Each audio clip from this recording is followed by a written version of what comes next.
Tim Pool, there's a possibility his show will end in the next 2 weeks. Whoa. Whoa. TimCast is gonna end? Oh my gosh. What the frick? TimCast is gonna end? Big fan. So where does that leave us? Wait, I've never been invited. I wish I was invited to TimCast before it ended. Of course, I'm being facetious. I don't. That's not the priority right now. The priority, of course, is his life and his family's life. By the way, I've met Tim and his wife. They're actually very lovely people. They're great people. They're good people. So, this is heartbreaking though. We have 2 weeks left in the year before we go on our Christmas hiatus. You know, I'm not a big fan of any kind of hiatus. I would prefer just to work, but it is taxing. It is grueling, of course. And there's a lot of infrastructure here that requires me to work all day, every day, Monday to Friday, with some extra work on the weekends, usually meetings. And I'm probably gonna have a stroke. My health's actually pretty good. My blood pressure is great. My resting heart rate is actually around 45. I exercise quite a bit. Haven't been able to skate in the past month or two, the holidays, and Yeah, if you see past images or footage of Tim Pool, he's kind of fatter. I've gained a little bit of weight. I've been working on it, chat. I've been working on it, but we have to have these conversations, and I have been with the people, our contractors, people we work with, our vendors, partners. And one thing is clear: the violence will get worse. Yep. It is going to escalate. We cannot keep going as status quo. Something has to change. It may be that, as we described after the assassination of Charlie Kirk and the threat to come and shoot up our studio and our workplace, we asked, at what point do we say we can't do this anymore? The cost of running TimCast IRL studio and the projects around it exceeds the amount of money it brings in. That's just that breaking point, isn't it, for any business? If you need $100 to, run your restaurant, but you're only bringing 90, you go out of business. The issue? The cost isn't cameras or lights. The cost is security because of the escalation. It's an artificial cost to doing business that we can't balance. We can't forego security, but we can't sustain it either. So I've had some conversations with our partners, been talking with Rumble. There may be a solution, and it's going to be rapid change very quickly. We're gonna have some emergency meetings. We've already had emergency meetings for obvious reasons. dang. And there is a possibility that Thank you. Such a troll. Thanks for the follow-on, Cake. Last episode of TimCast IRL. We are doing everything we can to make sure that's not going to be the case. It's no secret that I've been frustrated and disillusioned with a lot of people in politics, but that's no reason to walk away from doing our nightly show with tremendous success. But the cost is not just money anymore. The cost is the safety of my family, myself, and there are many ideas we're floating around. Dude, I get it. I've had a lot of death threats too. Of course, nowhere near these guys, but you can't run away. I'm not saying run away because it's not really running away. Like I think any normal person would understand that when your family and your life, especially your children's lives, are in danger for doing the work that you do, it's hard to justify it. But by doing this, all you do is embolden these leftist radicals more. All you do is tell these leftist radicals that violence works. And you tell these leftists, our enemies, you tell them that violence works, political terrorism works, and they will get away with it. That's what you're telling them. And like, I know it's easier for me to say because I'm a much smaller content creator than Tim, but you got to just stand firm. And I know it's hard because you have to pay for security and there's just logistical costs that you can't justify anymore.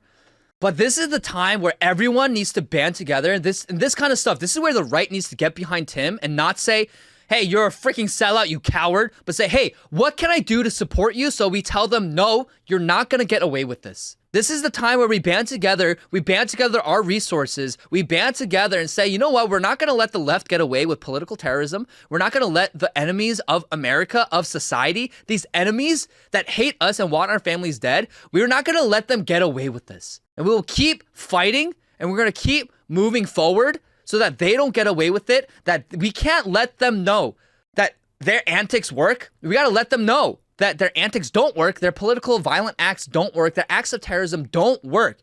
We don't tolerate that in America. And Tim, while he is, yes, a disillusioned liberal, he's a classical liberal, but he is someone who's very influential and a very influential force on the right. His show, TimCast IRL, gives voice to a lot of genuine right-wingers.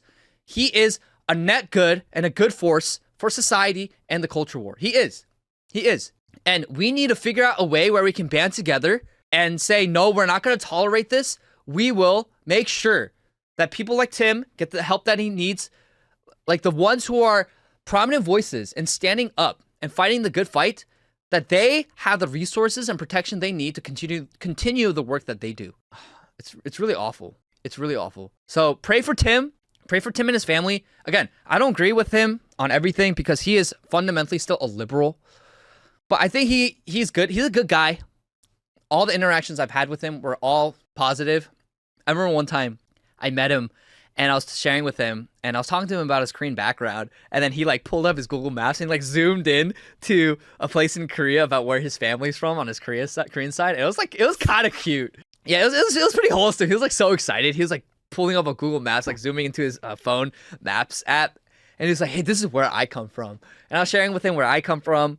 And so, cool guy. He's a really cool guy, and he's actually pretty tall. He's like 5'11", 6 foot or something. Like, he's actually not that short. Yeah, like you would think that he's short, like in his videos and everything. But yeah, he's a good guy. So pray for Tim, pray for his family. But we got to do something, guys. We can't let people get away with this. We can't let these violent extremists and these political terrorists get away with this. And ultimately, the Trump admin has to do something. I'm sorry. We're at a tipping point in American society where political violence has become normalized. Already for too long, gang violence has been normalized in our country. But now political violence, where political extremists and terrorists seek out normal people just having conversations on the internet to kill them. Like, you would think that the assassination attempt on Trump last year would have been enough for the government to say, you know what, we got to do something. This can't keep going on. And it's just escalating. Charlie Kirk died. Tim Pool was shot. All our commentators are having death threats constantly on their lives. Something has to change. Something has to change. The Trump admin has the power to shut this down. They just don't want to do it. They just don't want to do it.